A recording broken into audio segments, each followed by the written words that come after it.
Bukan kami. Tolong kami, Pak, tolong. Kami ini mau beribadah, Pak. Kami mau memuji Tuhan. Tolong Pak ya. Jangan Bapak nyembah sama saya. Jangan Bapak nyembah sama saya. Ibu tidak nyembah dengan saya. Ibu tak perlu nyembah. Saya bukan pastor Ibu. Tolong. Kami bukan tolong. Kami ini warga negara Indonesia, Pak. Kami warga negara Indonesia. Kami, Pak. Tolong, Bapak. Tolong.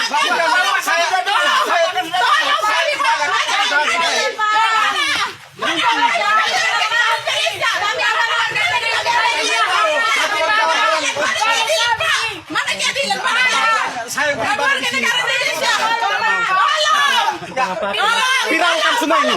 Viralkan semua ini. Ibu, tolong kawan-kawan.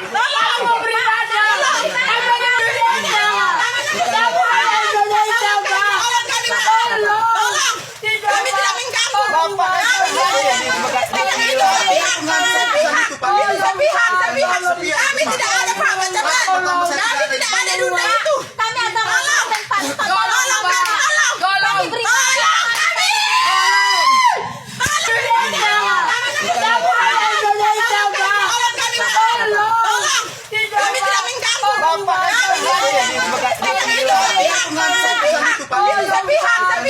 Kami tidak ada Pak Bacaman. Kami tidak ada dunia itu. Kami ada tolong kami Pak Jokowi.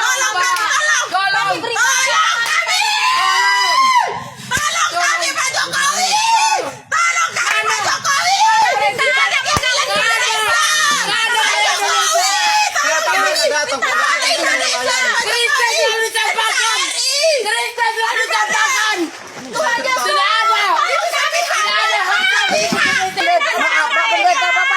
Iya. Kan sesudah beribadah kan bisa ngomong baik-baik. Janganlah kayak gini. Baru udah sama jalan firman Tuhan kalian bikin ribut. Kalau sudah siap apa? Beribadah baru ngomong bagus. Kami tidak melarang Bapak beribadah. Ya Di tempatnya bikin ribut. ada kesepakatan Pak. Saya tidak hadir di dalam kesepakatan itu, Pak. Pendeta hadir. Kesepakatan pertama saya tidak datang. Ya tapi yang kedua kan Bapak ada. Saya tidak setuju, Pak.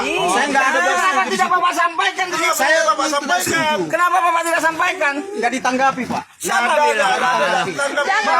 Bapak dengar sendiri kan dari kejaksaan orang Nasrani. Pak Kapolres orang Kami Nasrani. nggak punya tempat Jangan lagi, Pak. dilarang kami beribadah, Pak. Kami beribadah ini, Pak. Disinilah di rumah. Lihat di sana. Bapak tengoknya kan? Tolong lihat di sana.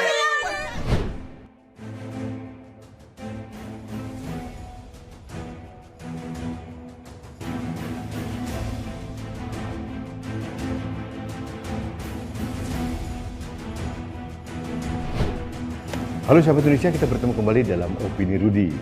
Sahabat Indonesia, tadi barusan kita semua melihat video yang menurut saya video yang brutal. Ada kebaktian di rumah atau di halaman warga, tepatnya di Kabupaten Indragiri Hilir di Riau, dibubarkan secara paksa oleh Satpol PP. Perlu saya sampaikan sahabat Indonesia bahwa video tadi atau kejadian tadi itu terjadi bulan Agustus tahun 2019.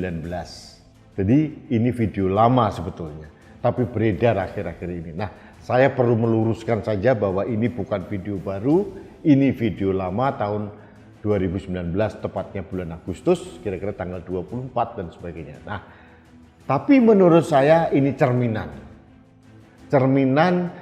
dari arogansi kepala daerah melalui Satpol PP yang tidak mempunyai etika dalam menyikapi ibadah suatu agama.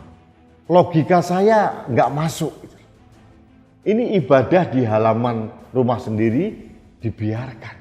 Nah, saya ini sebagai orang Islam sering beribadah di jalanan kok. Sholat di jalanan, sholat id, sholat apa. Boleh itu. Kenapa orang Kristen nggak boleh? Alasannya tidak ada izin. Beribadah perlu izin. Tidak. Izin itu hanya dari Tuhan. Kecuali untuk membangun gereja. Sekretaris daerah Pemda Indragiri Hilir mengatakan ini kejadian lama, memang lama. Dan ini karena mereka, kelompok-kelompok yang beribadah yang beragama Kristen itu melanggar kesepakatan. Kesepakatan gundul muamoh kuwi. Kesepakatan apa? Kesepakatan atau ketentuan yang dipaksakan. Katanya kesepakatan dari Forum Komunikasi Umat Beragama FKUB. Yakin? Seperti yang saya katakan, jangan-jangan ini kesepakatan yang dipaksakan untuk diterima oleh minoritas. Inilah keberpihakan dari kepala daerah kepada perilaku-perilaku yang tidak etis. Coba bayangkan, ada ibu-ibu yang seperti dalam video ini sampai berlutut memohon kepada Satpol PP supaya ibadahnya diteruskan. Tetap dilarang, ini kan koplak sebetulnya. Saya sebagai orang Islam, kalau kita lagi sholat dibubarkan, saya lawan keras. Ini beribadah sama Tuhan loh. Kok dilarang? Dalilnya apa? Beribadah itu tidak perlu dalil. Dalilnya jelas, menghadap yang Maha Kuasa, izin dari Maha Yang Kuasa. Kok itu kok dipersulit? Nah, ini kejadian lama. Saya tidak tahu apakah sudah ada perbaikan atau belum 3 tahun kemudian sampai sekarang. Dan perlu saya sampaikan, yang pertama ingin saya klarifikasi bahwa ini video lama. Yang kedua ingin saya sampaikan bahwa jangan sampai hal ini terjadi lagi. Saya mohon kepada siapapun yang melihat video saya ini di daerah masing-masing, kalau ada perilaku-perilaku dari pejabat pemerintah yang arogan, yang membubarkan ibadah agama apapun, tolong saya diberitahu. Tolong bersuara ke media. Karena ini tidak benar, karena ini melanggar konstitusi kita. Kita semua diberikan kebebasan untuk beribadah menurut agama dan kepercayaan kita masing-masing. Itu dijamin konstitusi. Jadi sahabat Indonesia, di awal tahun ini saya ingin mengetuk hati, jangan sampai kejadian tahun 2019 yang lalu terulang kembali. Meskipun saya tidak yakin apakah ini sudah diselesaikan atau belum. Yang berikutnya, saya mohon kepada Menteri Agama, Menteri Dalam Negeri, dan para kepala daerah untuk menelaah peran dan fungsi dari FKUB, Forum Komunikasi Umat Beragama. Benar nggak ini memfasilitasi, memudahkan umat-umat beragama dalam melakukan ibadahnya atau mendirikan rumah ibadah. Jadi jangan sampai Forum Komunikasi Umat Beragama FKUB yang sedianya itu bertujuan baik justru menjadi penghalang bagi umat non-muslim dalam melaksanakan ibadahnya. Jangan jadi penghalang bagi teman-teman saya, saudara-saudara saya yang non-muslim dalam mendirikan rumah ibadah. Jangan sampai terjadi. Jadi menurut saya ini suatu pelajaran buat kita. Seharusnya sebagai umat mayoritas, kita sebagai penduduk terbesar, bagian terbesar dari masyarakat Indonesia, umat Islam ini mengayomi, memfasilitasi sahabat-sahabat kita, saudara-saudara kita sebangsa dan setanah air dalam melakukan ibadahnya. Mayoritas itu harus melindungi, jangan malah merasa terancam. Ini kan kebalik-balik, apa yang terancam? Sahabat-sahabat saya yang di daerah-daerah itu karena terbrainwash dengan ustadz-ustadz horor gitu ya. Jadi melihat salib aja gemeteran. Apa sih? Melihat umat lain beribadah aja sudah goyang. Belajarlah dari banser-banser NU. Di mana pada saat peringatan Natal, perayaan ibadah Nasrani, Katolik maupun Kristen dijaga oleh banser NU. Inilah cermin bagaimana kita menjaga harmoni dalam keberagaman kita. Jangan kelakuannya kayak Satpol PP yang di video tahun 2019 tadi. nggak punya otak, nggak punya etika, dan tidak punya martabat. Jelas-jelas ibadah sedang berlangsung malah dipersekusi. Ini persekusi negara kepada masyarakat menurut saya. Karena Satpol PP itu adalah instansi negara. Jadi sahabat Indonesia, ini himbauan saya yang kesekian kalinya. Bahwa pemerintah harus tegas.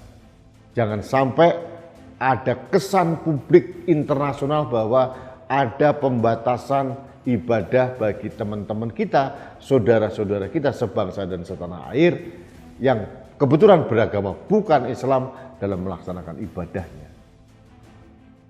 Seharusnya sekali lagi saya katakan, umat Islam yang merupakan mayoritas itu memberikan perlindungan, pengayoman, dan memfasilitasi agar sahabat-sahabat kita yang bukan seagama dengan kita dapat menjalankan ibadahnya dengan baik.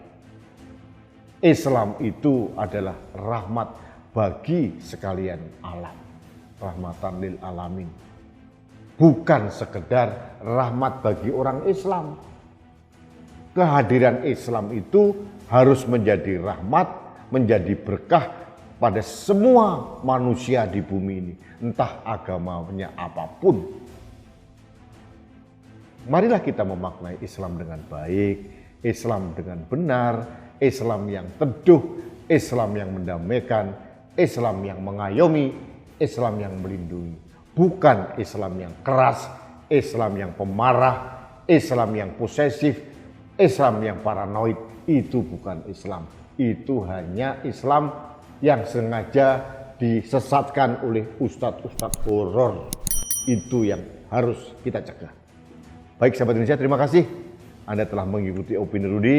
Sekali lagi saya katakan, video tadi adalah video tahun 2019. Jadi ini disclaimer dari saya untuk supaya tidak tersesatkan. Tapi masalah ini menjadi unik dan menarik karena masih terjadi di berbagai daerah. Yang terakhir kemarin terjadi di Cilebut, Kabupaten Bogor. Ada pelarangan dari masyarakat, dari pemerintah untuk merayakan Natal. Ini yang menurut saya perlu kita prihatinkan dan jangan sampai terjadi lagi. Indonesia itu adalah keindahan. Keindahan dari keberagaman, keindahan dari harmoni, karena kita berbeda tetap satu jua. Baik sahabat Indonesia, terima kasih Anda telah mengikuti Opini Rudy. Kita bertemu kembali dalam Opini Rudy selanjutnya. Salam satu Indonesia, salam Pancasila. Saya Rudy Seskam.